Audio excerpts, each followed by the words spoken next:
एकत्रित हुए हैं। विषय मोटा मोटी सब साथियों को ध्यान में है और मैं यहाँ पधारे हुए कॉलोनी के तमाम साथियों का धन्यवाद ज्ञापित करता हूँ। मातृ शक्ति भी पधारी है। हमारी कॉलोनी में धीरे धीरे जागरूकता आ रही है। आज दिन के अंदर जिस घटनाक्रम के साथ हम लोग कलेक्टर की ओर कूच करके गए, वहां बैठे हुए अधिकारियों से मिले और उनका जो जवाब था उसने की रणनीति के लिए सब साथी यहाँ एकत्रित हुए हैं। सबका धन्यवाद।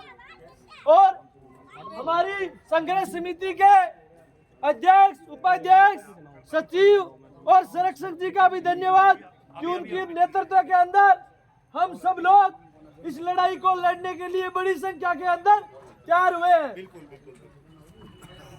हम वीडियो के सचिव को, कलेक्टर महोदय को, मुख्यमंत्री के नाम, संभागीय आयुक्त के नाम देकर आए हैं।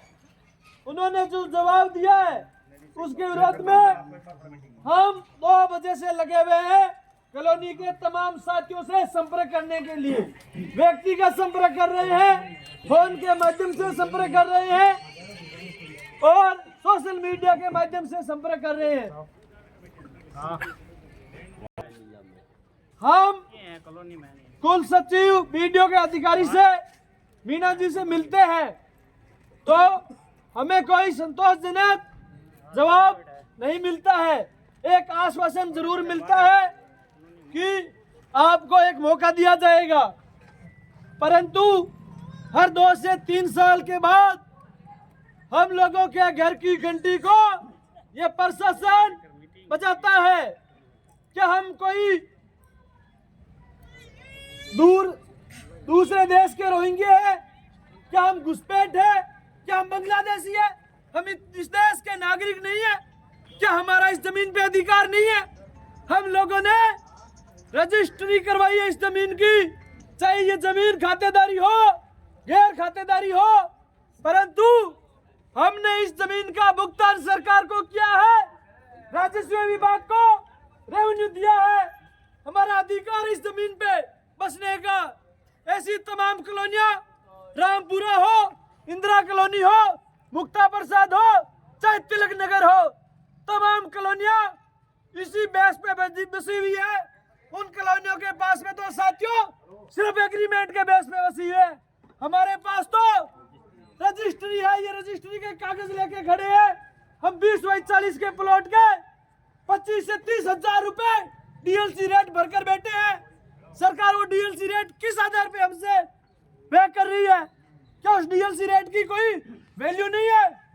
क्या जो रजिस्टर ऑफिस खोला गया है उस रजिस्टर ऑफिस भ्रष्ट है? क्या ये सरकार का ऑफिस नहीं है? या बैठे हुए अधिकारी भ्रष्ट है? अगर ये अधिकारी भ्रष्ट है तो सरकार का बीडीओ ऑफिस लीगल कैसे होता है? वो भी भ्रष्ट है। सरकार से मिल रहे हैं या रजिस्ट्री है या रोड की व्यवस्था है या सरकार के द्वारा सरकारी विद्यालय खोला गया है या सरकार के द्वारा जनता क्लिनिक खोला गया है, फिर हम अवैध कैसे हुए? तो कोई ऑब्जेक्शन नहीं उठाता। सरकार पर 1% चिन्ह खड़ा करती है।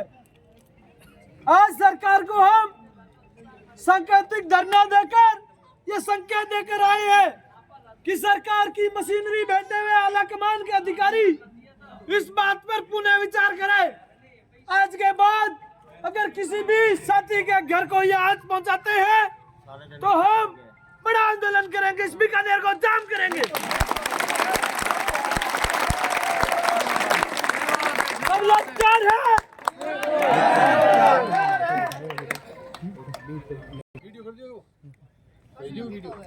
सरकार जिस खसरे को अवैध बता रही है उसी खसरा नंबर के आधार पर आजाद नगर की कॉलोनी को सरकार के द्वारा बसाया गया है। वो सही है। सरकार ने प्रधानमंत्री आवास योजना से वहां के लोगों को, हर व्यक्ति को घर दिया है।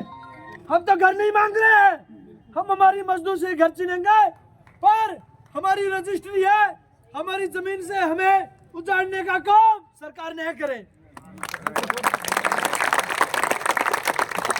आगे की बात के लिए किरणपाल जी से आग्रह करूंगा कि आप सबको मार्गदर्शन करेंगे और आज की जो हमारी बातचीत हुई वो भी आपके मध्य रखेंगे। धन्यवाद साथियों। भारत माता की, भारत माता की, वंदे वंदे। हम हमारा हक मांगते, हम हमारा हक मांगते, हमारी एकता जिंदाबाद, हमारी एकता जिंदाबाद। धन्यवाद साथियों। आप सभी की उपस्थिति में मां के चरणों में एक हम जयकारा लगाकर इस आगे का आगाज शुरू करेंगे। बोल करणी मैया की जय, भैरवनाथ की जय, बोलो 33 कोटि देवी देवताओं की जय, भारत माता की जय, वंदे मातरम, मातरम, वंदे मातरम, इनकलाब जिंदाबाद। धन्यवाद। कल जो यहाँ मीटिंग आपके इसी क्षेत्र में हम लोगों ने रखी, उसमें संख्या 70 से 80 के करीब थी। आज सुबह कोर्ट परिसर में हमारी संख्या 2 गुनी हुई, लगभग 140 और 150 के अंदर थी, और अभी ये जो संख्या है उसको 3 गुना करते हुए ये संख्या यहाँ उपस्थित है। तो आप सबकी जागरूकता के लिए सबसे पहले आपका आभार, अभिनंदन है। हमें हमारे अपनों के घरों को बचाने के लिए घरों से बाहर आना पड़ेगा, और घरों से बाहर आने के लिए जो संघर्ष समिति बनाई गई है उसकी एक जो रूपरेखा निरंतर आगे प्रोग्रेस कर रही है, उसके अनुसार हम सबको कदम से कदम और कंधे से कंधा मिलाकर यहाँ के इस संघर्ष को, जब तक प्रशासन इस पूरे क्षेत्र के आबादी के नागरिकों को पट्टा जारी नहीं करे तब तक अपना आंदोलन जारी रखना है। ये दिन जब भी कोई परिवर्तन पदाधिकारियों के होते हैं, प्रशासनिक अधिकारियों के होते हैं, वो अपने लाजमे के साथ में यहाँ वितरण करते हैं और किसी न किसी धन लोभ के अंदर वो यहाँ एक माहौल बनाते हैं। हम सबको इस माहौल से बाहर निकलना है क्या?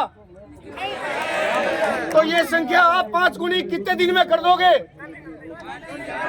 तो ये 5 गुना संख्या जिस दिन यहाँ हो जाएगी, उस दिन हम यहाँ से कूच करके कलेक्टर साहब के सामने घेराव करेंगे, क्योंकि एक समय था कि सर कटाने पड़ते थे और आज समय है सर गिनाना पड़ेगा और अपने को विधि संगत चलना पड़ेगा। उसके लिए विधि सलाहकार एडवोकेट से भी हमारी पूरी बात हुई है, वो आगे की रूपरेखा में हमारे को विधि संगत मार्गदर्शन करते रहेंगे।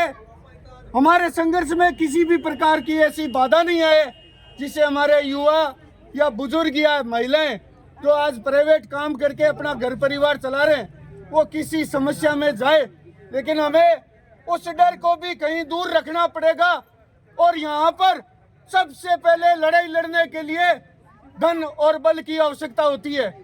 ये बल आप सबका यहाँ दिख रहा है, और यहाँ पे धन की आवश्यकता के लिए ये कमेटी जो भी आह्वान करे, आप सबको अपने 15 से 20 लाख 50 लाख के मकान को बचाने के लिए यदि कोई धनराशि भी इस मंच के माध्यम से एकत्रित करनी पड़े तो मेरा आह्वान है कि आप पीछे नहीं रहेंगे। और जब भी आप लोगों को इस सोशल मीडिया के माध्यम से सूचना मिलती है तो एक सूचना पे सारे काम छोड़ देने हैं, और एक हफ्ता हमारा यही लक्ष्य रहना चाहिए कि हमारा संघर्ष इस प्रकार का यहाँ हो जाए कि हमें कचहरी नहीं जाना पड़े और पूरा प्रशासन यहाँ हमारी बात सुनने के लिए आए। उस क्रम में सबसे पहले हमारे को इस मुख्य मार्ग के ऊपर एक बड़ा पंडाल लगाकर कल से ही धरना प्रदर्शन यही स्टार्ट करना पड़ेगा। क्या आप सब सहमत हैं? बिल्कुल सहमत है। और ये जो संख्या है वो कल वहाँ मिलेगी, इससे ज्यादा मिलेगी।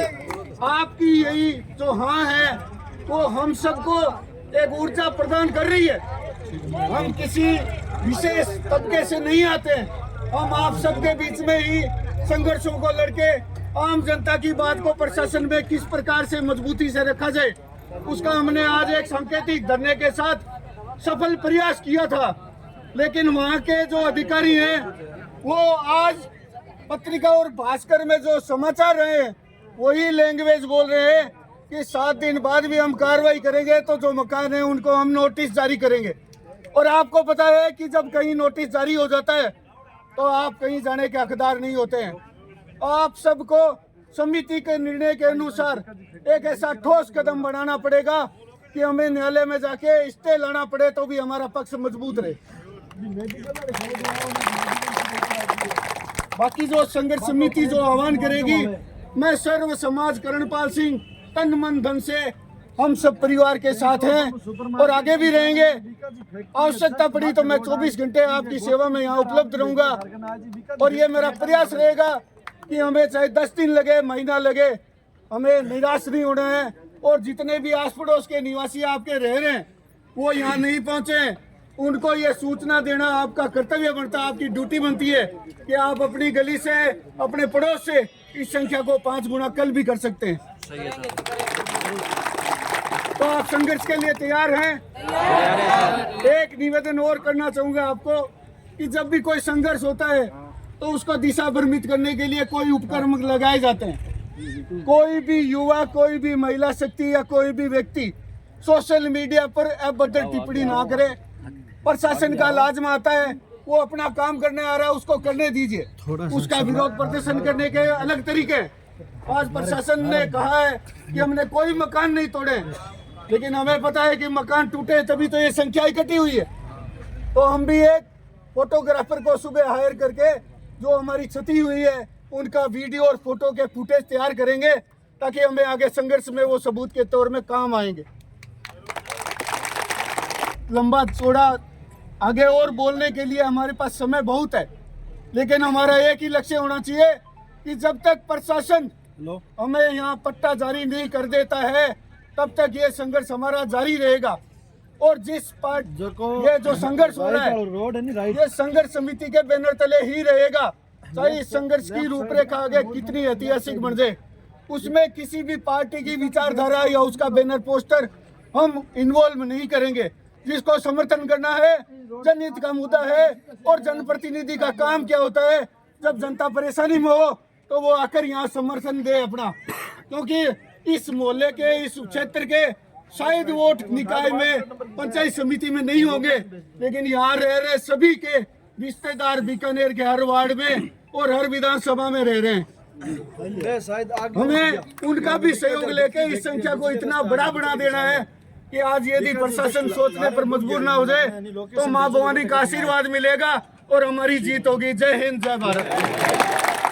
के साथ मैं सभी को तहे दिल से धन्यवाद देना चाहता हूं कि आज इस मौके पे आप लोग सारे यहाँ इकट्ठे हुए हैं, बड़ी खुशी की बात है। हम जानते हैं कि हमारे साथ क्या हो रहा है, हम निर्दोष हैं, हमने किसी प्रकार की कोई गलती नहीं की है। हर व्यक्ति को एक आशियाना चाहिए, एक मकान रहने के लिए चाहिए। यहाँ जितने भी लोग पधारे हैं और एक होकर के, एक संगठित होकर के हम लोग एक साथ रह करके किसी काम को साथ में करेंगे तो निश्चित रूप से हमारे साथ में कोई भी कुछ नहीं कर सकता। मैं सभी साथी जो उपस्थित हैं, मैं उनसे निवेदन करता हूं, हम कमज़ोर नहीं हैं, हमने गलत काम नहीं किया है, हम किसी तरह से कोई बात की हार नहीं मानेंगे। हमारा अधिकार है, हमने यहाँ पे कब्जे नहीं किए हैं। जो कार्रवाई होनी चाहिए वो भूमाफियों पे होनी चाहिए। अगर सरकार आज ये कहती है कि साहब ये आप लोगों ने गलत मतलब तरीके से क्या है यहाँ ज़मीन को कब्जे में किया है और आपने इस पे यहाँ मकान बनाया है, हमने मकान पैसे देकर बनाया, फ्री फंड में नहीं बनाया है। सब ने किसी न किसी तरह से यहाँ पे जो भी लोग यहाँ इस कॉलोनी में बस रहे हैं वो कोई धनाढ़े नहीं है। वो किस तरह से कैसे मेहनत करके एक एक रुपया बचा करके अपने परिवार का पेट काट करके अपने इस घर का निर्माण किया है। सरकार क्या आज तक अंधी हो गई थी क्या? नहीं कर सकती थी क्या? बड़े दुख की बात है आज हम अपना अमूल्य वोट अपना कीमती वोट, जिसका हम कुछ आधार नहीं समझते हैं, कुछ छोटे मेरे भाई हैं, वो कुछ क्या है कि छोटी चीज़ों में अपने बहुमत को दे दिया है, जब जाकर के सरकार बनी है। क्या हम गरीबों के परेशान होने के लिए सरकार बनी है? एक जब तो ये बार बार अपने मीडिया के माध्यम से, टेलीविज़न के माध्यम से, अन्य जो प्रचार का माध्यम है, उनसे हम लोगों को भ्रमित कर रही है, और हम लोग भोली भाली जनता है वो इनकी बातों में आकर के अपना अमूल्य वोट जो है, जिसकी कोई कीमत नहीं आंकी जाती है, वो हम दे देते हैं, और वही हमारे वोट लेकर के हमें बर्बाद करते, हमें परेशान करते, हमारे आसपास को तोड़ते हैं। ऐसा क्यों? क्या यही सरकार इसीलिए हम बनाते हैं क्या? हमने कोई चोरी नहीं की है। लोकेशन मेरे साथियों, आप लोग सभी उपस्थित हैं और सारे यहाँ